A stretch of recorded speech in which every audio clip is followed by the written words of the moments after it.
This is an extraordinary period for America's economy. As uncertainty has grown, many banks have restricted lending, credit markets have frozen, and families and businesses have found it harder to borrow money. We are in the midst of a serious financial crisis, and the federal government is responding with decisive action. So I propose that the federal government reduce the risk posed by these troubled assets and supply urgently needed money so banks and other financial institutions can avoid collapse and resume lending. This rescue effort is not aimed at preserving any individual company or industry. It is aimed at preserving America's overall economy. And what does this mean for your financial future? Americans can have confidence that the banking system is safe. The crisis we saw in 2008 would not happen again.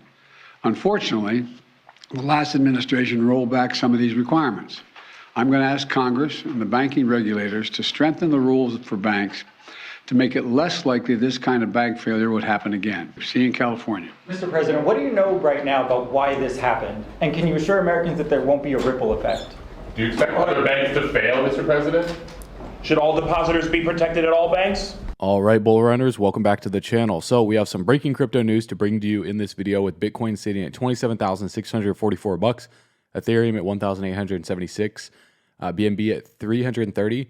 XRP is sitting at 47 cents, down 9% over the past week. So what is causing this cryptocurrency dip right now, and is it something to be worried about as we look at Bitcoin? Bitcoin's been rallying since, the November low, and we see this massive bullish channel. So it's normal to see pullbacks like this, and the real question is, how far will this pullback go, and how much further during this bullish market momentum will we see Bitcoin push to the upside, similar to what happened back in 2019 for that bull market rally before we saw what happened for the pandemic, and then followed by the massive bull run taking place, after October of 2020 all the way to the peak of November of 2021. And then how will that affect XRP? Because if we look at the XRP price chart compared to the past, following a very similar pattern right here, what's next for XRP based on this lawsuit as we wait for a summary judgment from Annalisa Torres, how long that will be drawn out, coupled with macro market sentiment that I'm going to cover with you in this video, talking about regulations happening overseas, talking about what Coinbase is posting, Brian Armstrong is posting. Also, we're talking about the dollar. We're comparing that to the stock market, the NASDAQ. We're talking about Bitcoin. We're also talking about gold. We're talking about silver, tracing it all the way back into the 50s. So we have a great video planned for you guys today. Comment 777 if you're feeling blessed. Comment 777 if you're feeling bullish and you're going to become the first millionaire in your family tree. Let's run it. All right, so when we look at the XRP price chart today and we compare that back to what happened in 2016 during this time frame right here, when we saw XRP break out from 0.005 cents. Could you imagine getting XRP at that point, seeing it rally up to 0.009, just to drop all the way back down to 0.005 right here? A lot of people were just so impatient for XRP because it pretty much traded sideways from 2015 to 2017 for 2 years during this time period. So we're seeing something very similar with XRP, happen over the past 2 years, just waiting for a resolution of this lawsuit. And so depending on how much longer this lawsuit, drags on for, and when Annalisa Torres will basically issue her summary judgment, if it goes to the Supreme Court, will determine, how much longer XRP just consolidates sideways for. So we're just waiting on that. There really is no specific technical analysis that you could be given here, because at any moment, once a resolution comes, then massive amount of liquidity would either flow into XRP or out of XRP, depending on if it's positive or negative. The main thing to look for here, compared back to the past, if we were to see some massive, rally like this even take place with a positive ruling in the case, would be macro market sentiment and how the rest of the crypto industry gets regulatory clarity in the United States and globally. And I do have some good news to share with you in this video about crypto regulation, but also some troubling news in the United States that you need to be prepared for. So we're waiting to see what happens with Bitcoin as Bitcoin retests the 50 moving average that you can see right here in blue. And if Bitcoin can hold the 15 moving average, then we would still maintain bullish momentum. However, if we see a break below the 50 moving average, I would expect Bitcoin to retest the upward trending support of this bullish channel right here, potentially even the 200 moving average in red, roughly around $25,000. So we will see with Bitcoin over the next few days, and also what happens with the Fed's announcements coming up within the next 1 to 2 weeks for their interest rate hike that I'm going to cover with you in this video. But look at this right here, because the former SEC chair, Jay Clayton, has to say right here. Joining us right now is former SEC Chairman Jay Clayton. He's a CNBC contributor, non-executive chair of Apollo, American Express board member, and senior policy advisor for Sullivan and Cromwell among the Jay Clayton portfolio. Think about Apple, right? Over 7% of the S&P 500. I think Apple, Apple has, around 20% of their sales in China, 60% of their production, 60% of their production. So our largest, most important global company has that kind of codependency with China. We have to recognize that that's a whole new world for us. Where we are with China is so new for us. I mean, if we had a kinetic or an economic dislocation with China, it would be very significant for day-to-day Main Street. I don't think people understand that. Now, how we got ourselves into this, we can talk about, and all of that, how we're going to get ourselves out of it. That is the really important thing. We need to diversify in order to not be so codependent. How do you do it? We're each codependent on each other. We should all recognize that we financed China's growth. We did it. We thought it would bring democracy to China. So we are deeply embedded in China. That's where we are. That means that any kind of sharp pullback is going to have significant economic consequences. What that doesn't mean is that we should just go on about business tomorrow like we did yesterday. And that's where the pivot has to come. But a sharp dislocation between the U.S. and China, it's also not good for China. Like if you're in China and you're sitting there and saying, if we have a sharp dislocation, what does that mean for us? Not so good either. The easiest way to solve a problem, or say the best way to solve a problem, is recognize the problem that you have. Let me ask you an SEC question. Mm-hmm. Do you think the SEC has failed, and you could say this is during this administration, previous administrations, when you were there, before, after, in terms of how we have regulated Chinese companies doing business here on our exchanges? The answer is I do. Okay. And let me tell you why. Because we tell American investors that if a company is listed on the U.S. exchange, that the financial statements are something that you can rely on with a degree of rigor that exists nowhere else in the world. Right.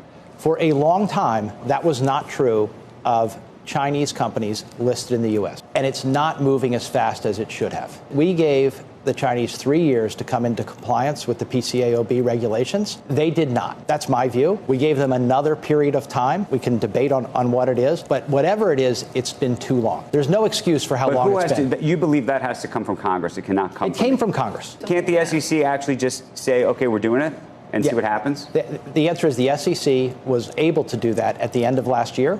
The SEC said they've been compliant enough where we're going to give them more time. I think that you're getting there, but they really haven't, has gone on too long.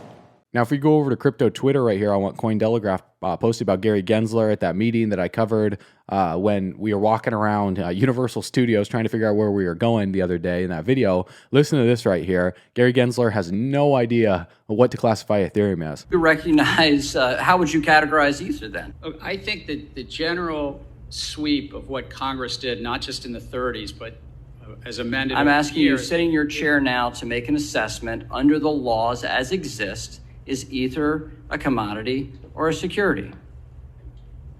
Without speaking to any one. I know you've repeatedly said you're not going to speak to one, except you've spoken to one, Bitcoin. So I'm asking you to speak to a second one, the second largest market cap here. And speaking to the tokens, there's 10 to 12,000. If there's a group of entrepreneurs in the asking about one. The public is anticipating a profit based on the. I'm asking you a specific question, Chair Gensler. I said this in private. This should be no shock to you. I'm asking this question. Is Ether a commodity or a security? And again, it depends on the facts and the law. And if there's a group of individuals. I'm asking you about the facts and the law sitting in your seat and the judgment you are making.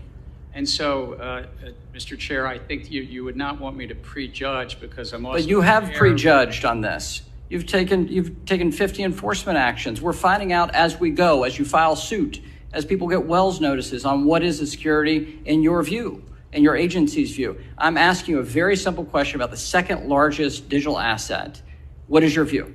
And my view is if there's a group of individuals in the middle that the public is All right. So let me just ask a second on those question then. efforts. Do you think it serves the market for an object to be viewed by the commodities regulator as a commodity and the securities regulator to be viewed as a security? Do you think that provides safety and soundness for the product? Do you think it provides consumer protection? Do you think it serves the value of innovation? I think no should be a very simple answer for you here. I think that uncertainty is bad, is it not? And I think that Congress has said that there's one agency, the Securities and Exchange Commission, under this committee. And you won't answer my question, and you're the head of that agency. So give me a break. Come on.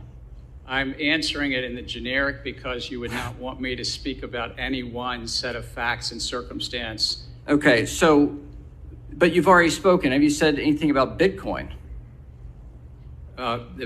My predecessors and the agency itself has spoken to them. Okay, but you're not willing to do the same about either. Okay, so let me just step back.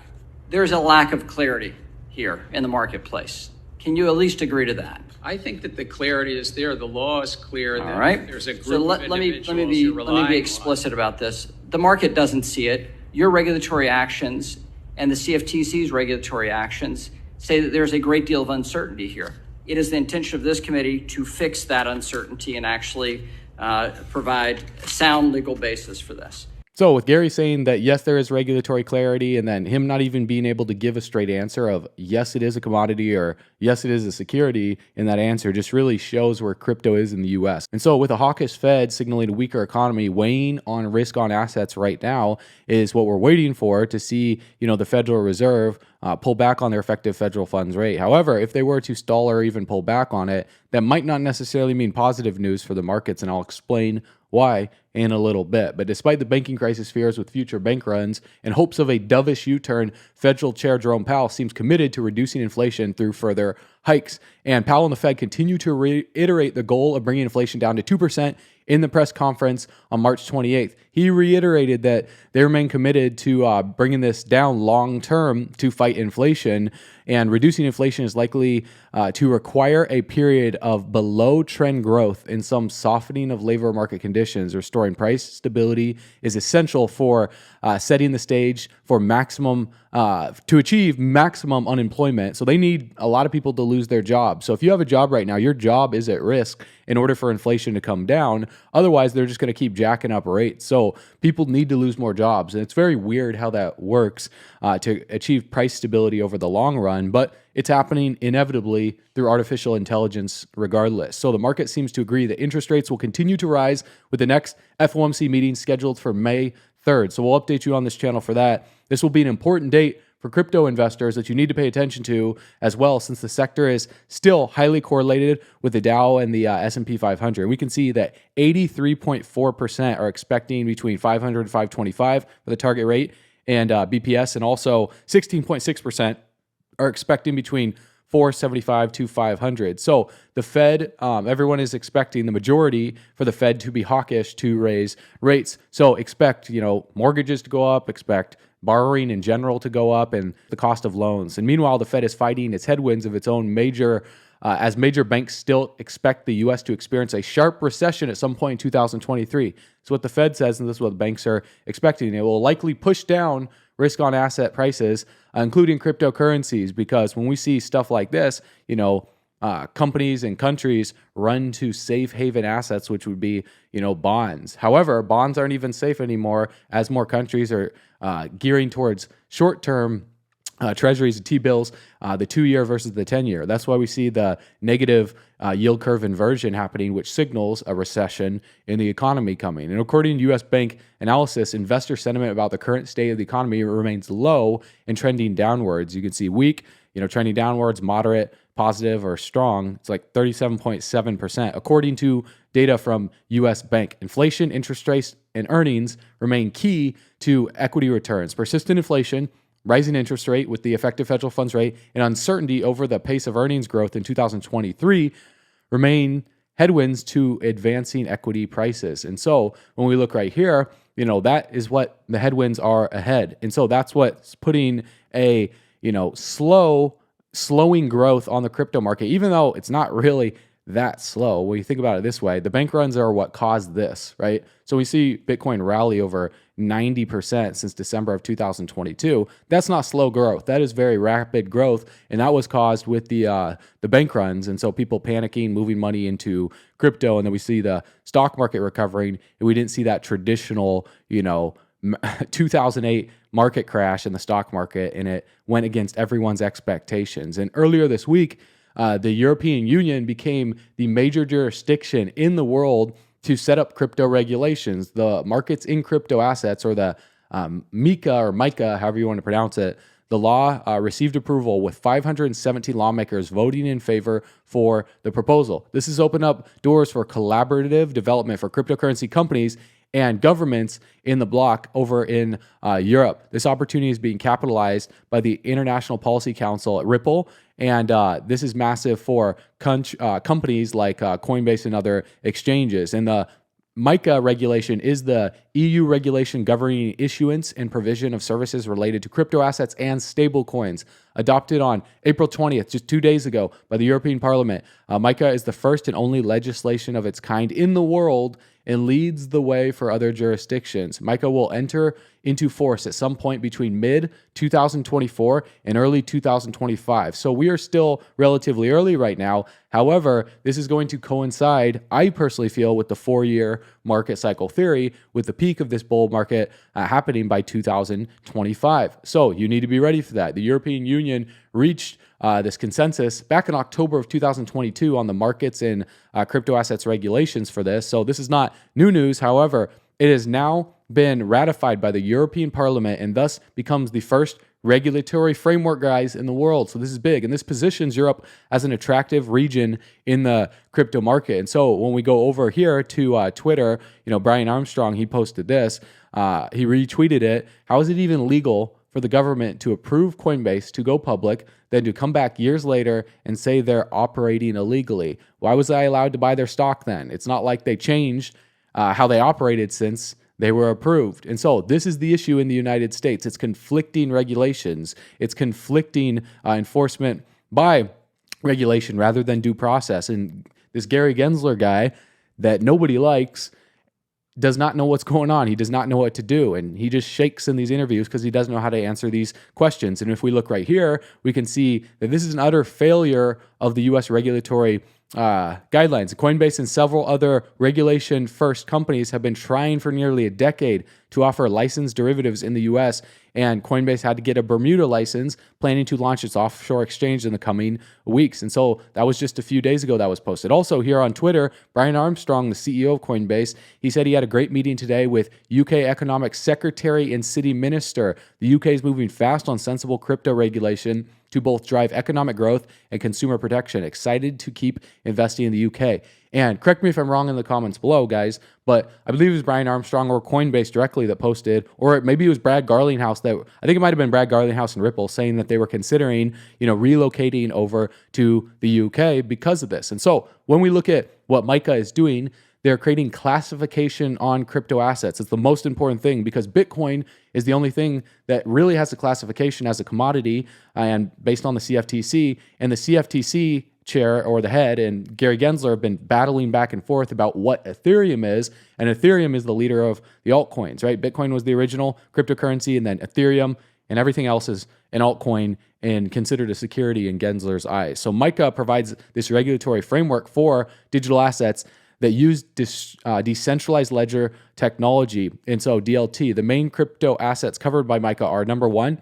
asset reference tokens, or ARTs, the type of crypto assets that purpose is to maintain a stable value by referring to the value of several fiat currencies that are legal tender, one of several commodities, or one of several crypto assets, or a combination of such assets. This category includes all crypto assets that do not qualify as electronic money tokens, which purport to maintain a stable value by referring to the value of fiat currency that is legal tender. An example of this is DJX, backed by equivalent amount of physical gold stored in a secured vault, or certain stablecoins. Number two, electronic money tokens, or EMT, which purport to maintain a stable value by referring to the value of fiat currency that is legal tender.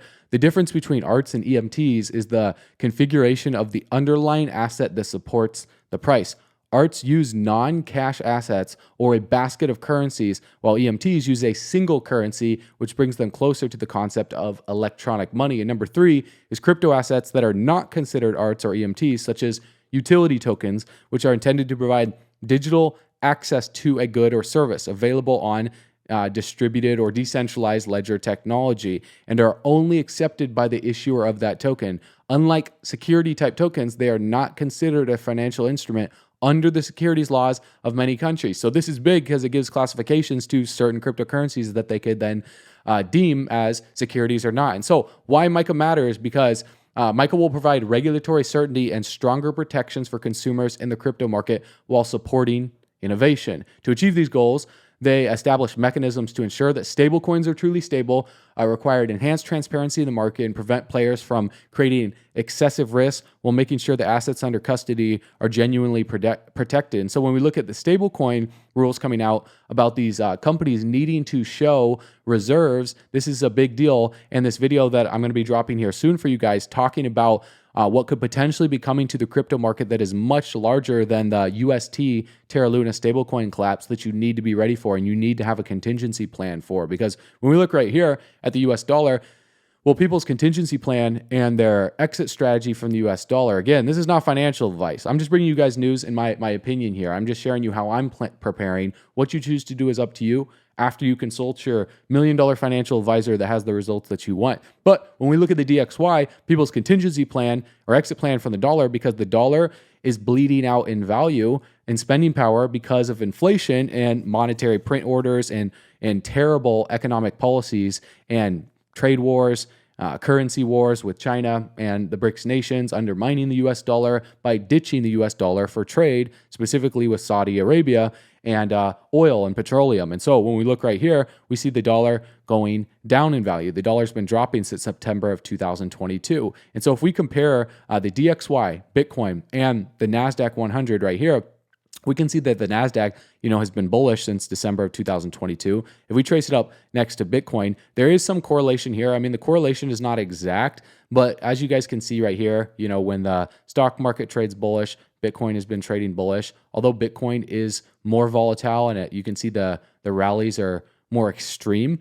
Once regulation is full-fledged in the crypto industry by 2025 to 2030, we're not going to see crypto see these, types of rallies that are as insane as they were for this last bull run and the bull run previous to right now. And so we will see it, be more of a steady market. Similar to the stock market, you don't see these massive green candles of manipulation. It's just, kind of steady. You can see it grow up to the all-time high, December 2021. And as we see Bitcoin break out, what is about to happen next? Well, there's a resistance point right here for the NASDAQ 100, at August of 2022, 13,682, the support, support range, right, would be the moving averages right here. But a huge range that I could see is roughly around 12,158, or right here that I'm looking at in red. So I would expect the stock market to stay between this zone right here. I'm not expecting anything massive.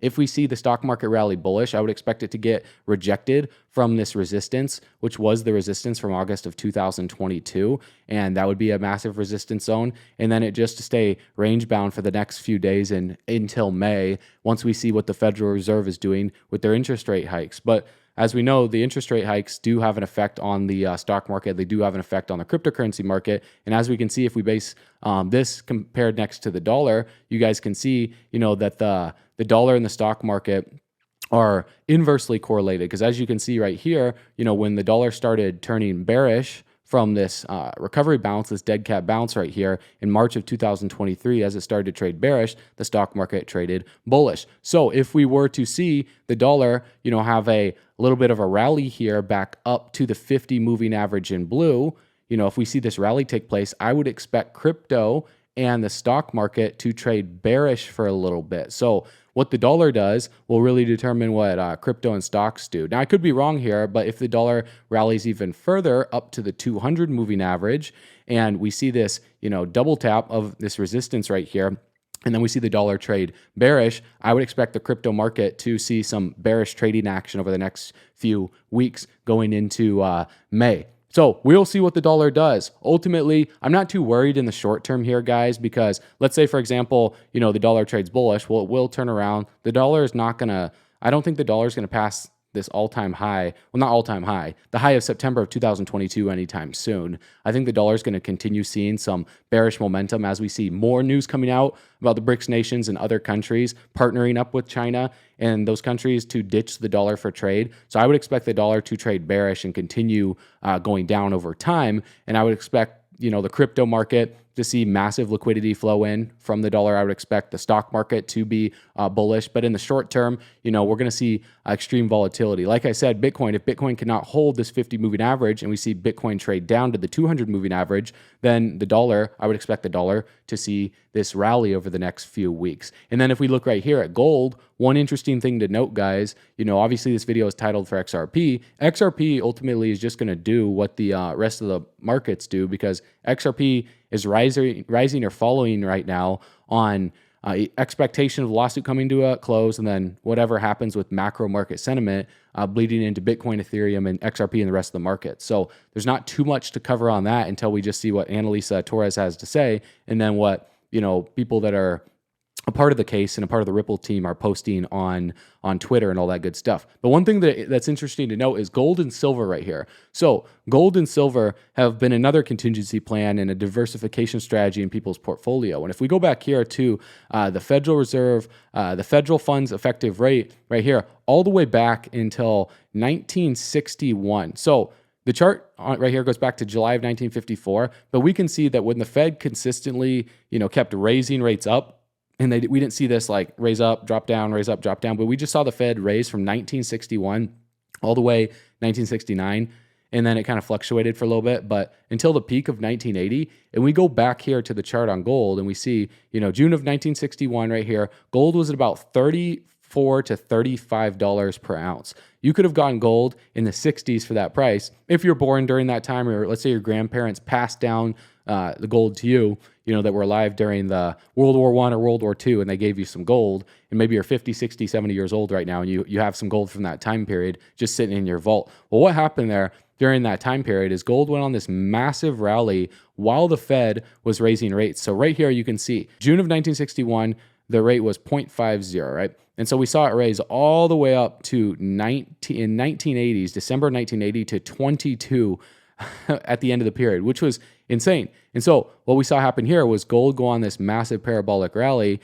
and periods where it would cool off. Like right here, you can see December of 74. If we go back here and we look where December of 74 was, well, December of 74, the rates were cooling off. We saw it go from, 13%, right there, all the way back down to like 4%. And so if we go back here, we saw gold go from $193 per ounce all the way down to $100 per ounce. So as you can see, the raising of interest rates directly affects gold as well too. When the Fed was raising rates in the past, gold was going on a bull run. And so we saw it bottom out right here in December of 1976. And then this was at 4.17. And then we saw it go all the way up to 22 on December of 1980. So where were we on the chart of gold for December of 1976? Well, let's go back here. December of 1976, right here, gold was almost near the bottom, $101 per ounce, $130, about $130 per ounce. Right here is where I'm looking. So that's when it bottomed out, right? And so because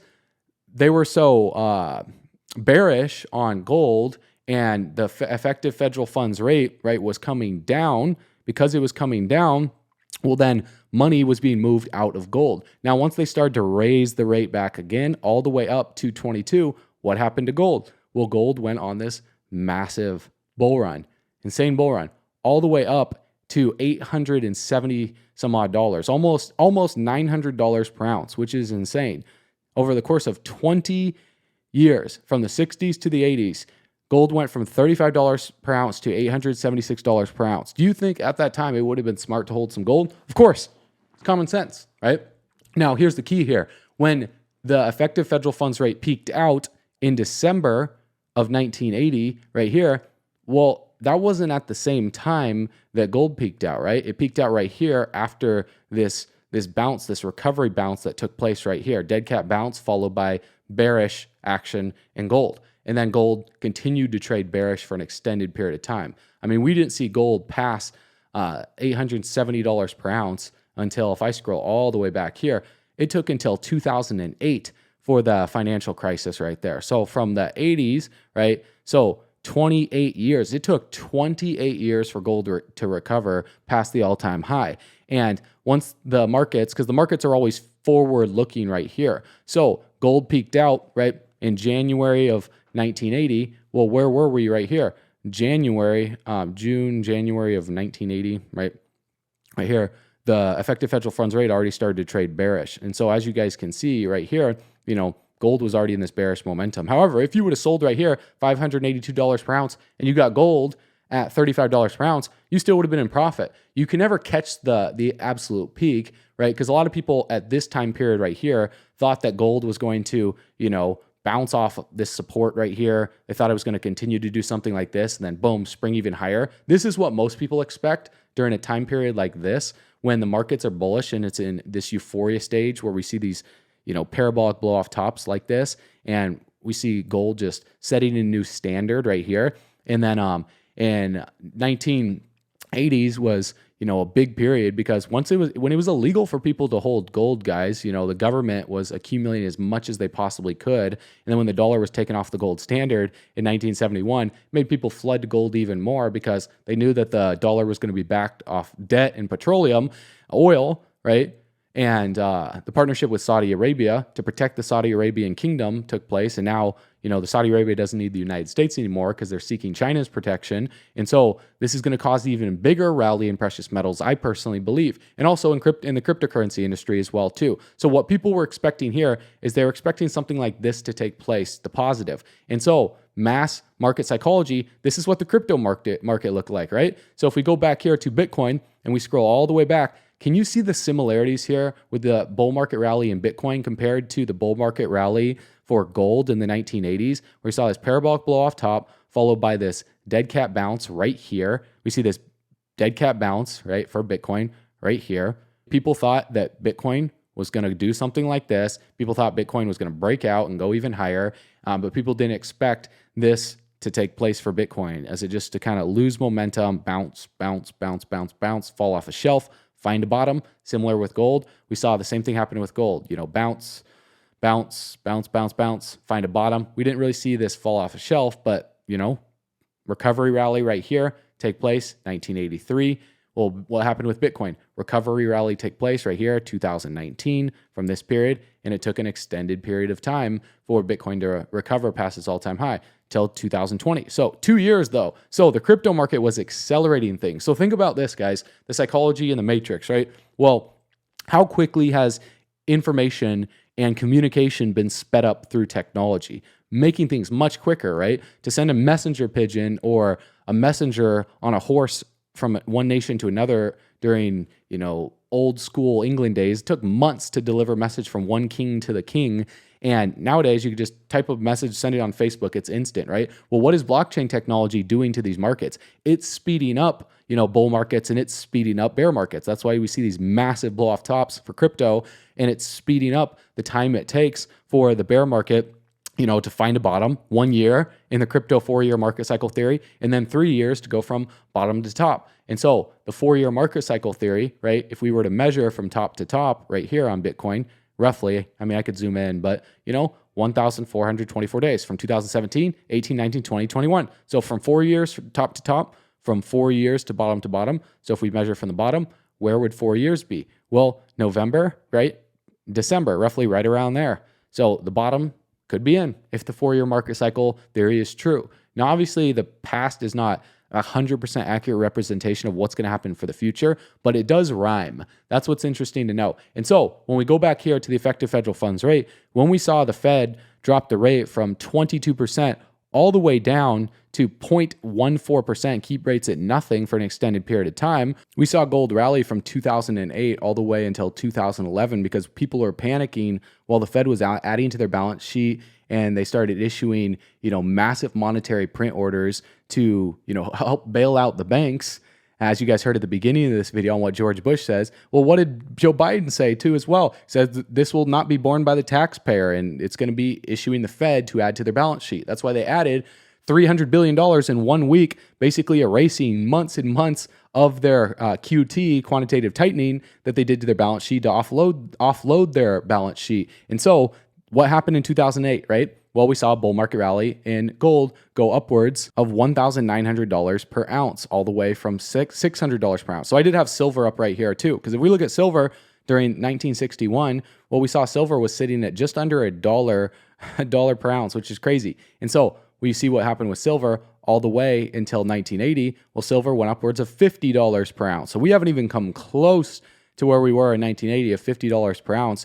And then we saw the similar thing happen with silver, where we see this, peak. It's kind of hard to see because these charts don't, trace back the same way, but it gives you an idea of what it was like back then, right? Then we see this dead cat bounce followed by a drop in silver when the rates peaked out right here in December of 1980. Once the rates peaked out, everyone already expected that to take place. So people started selling off their silver, forward looking of what the Fed was going to do next. And so what's happening right now? Well, when we look here in 2022, right, the Fed started raising the effective federal funds rate from 0.07, and now we're sitting at 4.83 right now, and people are expecting it to go above 5%. So what would that cause for silver? What would that cause for gold for where we are right now? Well, most people are expecting that to be massive bullish news. And so as we can see right here, we're retesting the previous high from March of 2022 and also August of 2020. Now gold is facing some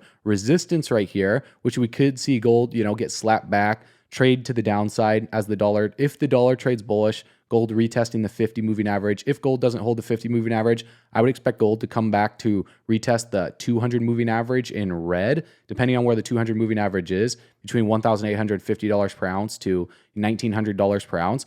And then eventually I would expect gold to break this downward trending, it's almost horizontal, this resistance basically from the previous highs. Once gold breaks that and we see a back test of it, and massive traders are expecting the Fed to keep going up with their interest rates. If the Fed does anywhere similar to what they did from the 60s to the 80s over the course of those 20 years and raise interest rates, then I would expect gold to go on this absolute insane bull market rally, similar to what happened back here. So we can see gold, going all the way from $100 per ounce, 1976, right here. And what happened here?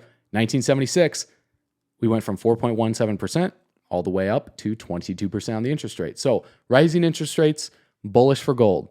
Rising interest rates, bullish for silver as well too. And so silver, is breaking out of this downward trending resistance right here, and it just barely broke out. Now, if gold trades bearish for a little bit as the dollar trades bullish, I would expect silver to trade bearish for a little bit, draw down back to the 200 moving average or the 50 moving average, rebound off of this.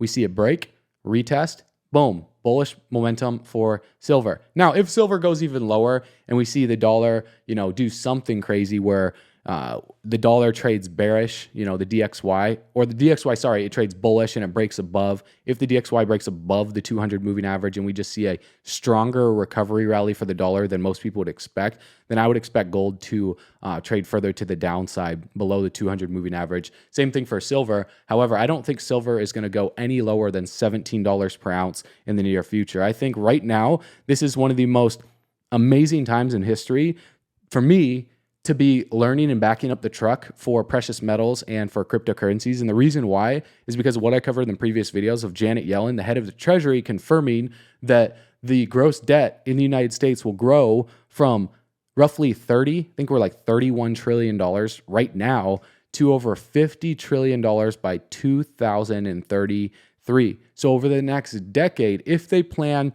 on issuing more money, putting more money into the system, well, everyone knows what that does to the dollar. The value of the dollar goes down, precious metals go up, silver, gold goes up. And also in August, right after FedNow gets launched and the CBDC program gets launched, what is the BRICS nations going to announce? Well, they're going to announce their precious metal-backed digital currency. So you best believe that the precious metals that are going to be used to back that digital currency will be gold. Gold will for sure be one of them. Now, silver, does what gold does. When gold goes on these rallies, silver is not as bullish sometimes as gold because gold is the standard. It's like Bitcoin, but think of silver like Ethereum, right? Bitcoin is like gold, right? Except silver actually has a classification. Ethereum is on the teetering edge of whether it's a security or commodity. But I do feel that Ethereum will get the commodity classification that it needs because Gary Gensler is an absolute idiot, and everyone agrees, virtually nobody disagrees, that that guy does not know what he's doing. But it is important for you to understand how to develop a superior tactical plan. What do you need to do? Because if the Fed isn't going to live within their means, if they're not going to default, if they're going to tax the rich more, if you want to become rich and you commented 777 because you're become the first millionaire and they plan on taxing you more, what do you do to legally minimize your taxes, make more money, and prepare yourself when the dollar collapses so you can have more XRP, so you can have more Bitcoin, have more Ethereum, have more Shiba Inu, have more Solana, more Cardano, whatever you want, and have more productive assets? Well, number one, you need to like this video, subscribe to the channel, and share this video all over social media so we can help more people understand what's going on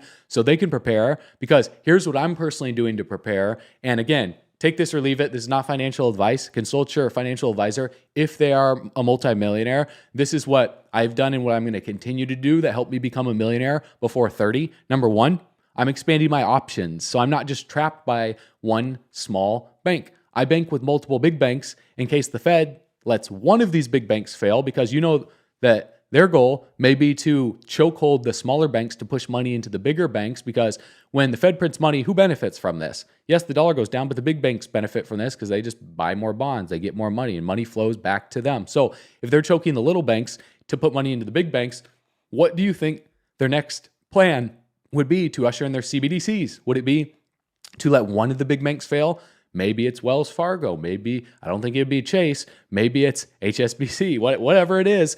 Next is the Trojan horse to save people, so to speak, which would be their CBDC program. So we don't know which bank will fail next. So what I'm doing is I'm not keeping more than $250,000 in one bank account. And I don't bank with just one bank either to protect myself in case one of the big banks fails, that they could potentially, again, this is a hypothetical. I don't think this is going to happen, but if it does happen, you need to be prepared for the worst. That's why I always say we give you the best on this channel so you can prepare for the worst. That's why number two, I'm holding only enough cash in my banks to basically pay my taxes, run my business, basic necessities, build credit, pay expenses, all that sort of stuff. So when I say things like I'm moving into productive assets with anything extra, right, that's just sitting there, you know, if I'm moving into productive assets, I'm keeping enough money in my bank account to live. I'm not just having a $0 balance, guys. So don't jump to conclusions there. There's multiple nuanced points here. So you got to think of money like manure, right? If you pile it up in one place, it stinks and it rots. But if you spread it around, everything grows. So number three, I'm investing into assets that will either produce passive income or hold value in times of inflation or hyperinflation. And that's where crypto, that's where gold, that's where silver, that's where international real estate comes into play as other countries expand and more people want to move overseas, let alone hire employees overseas. But in order for you to do that, you can't just rely on the income from your job to invest, because the rise of artificial intelligence is replacing workers in industries like healthcare, finance, manufacturing, transportation, retail, education. The list goes on and on and on. You are increasing your risk every single day of being laid off.